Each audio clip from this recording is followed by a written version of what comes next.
জাতীয় পার্টির রওশনপন্থী অংশের মহাসচিব কাজী মামুনুর রশিদের ৬ দিনের রিমান্ড আদেশ দিয়েছেন আদালত। সোমবার দুপুরে রমনা থানার সন্ত্রাস বিরোধী আইনের মামলায় তাকে ঢাকার সিএমএম আদালতে হাজির করে ১০ দিনের রিমান্ড আবেদন করেন তদন্ত কর্মকর্তা।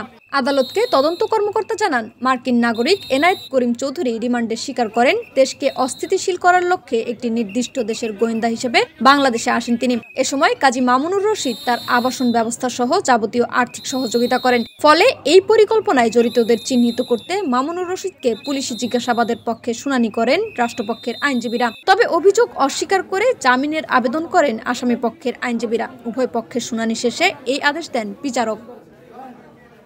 এই ফ্যাসিস্টের অন্যতম দোসর এই জাতীয় পার্টি, দ্যাটস মিন জাতীয় বেঈমান, যে রওশনপন্থীর যে মহাসচিব কাজী মামুনুর রশিদ, তাকে সন্ত্রাস বিরোধীর একটি মামলায় এই বিজ্ঞ সিএমএম আদালতে তুলে তাকে 10 দিন রিমান্ড চাওয়া হয়েছিল আয়ের পক্ষ থেকে। আমরা যারা রাষ্ট্রপক্ষের আইনজীবী ছিলাম, আমরা যারা প্রসিকিউশন টিম ছিলাম, আমরা রিমান্ডের সাপেক্ষে আমাদের বক্তব্য তুলে ধরি এবং আমরা তার জামিনের ঘোর বিরোধিতা করি।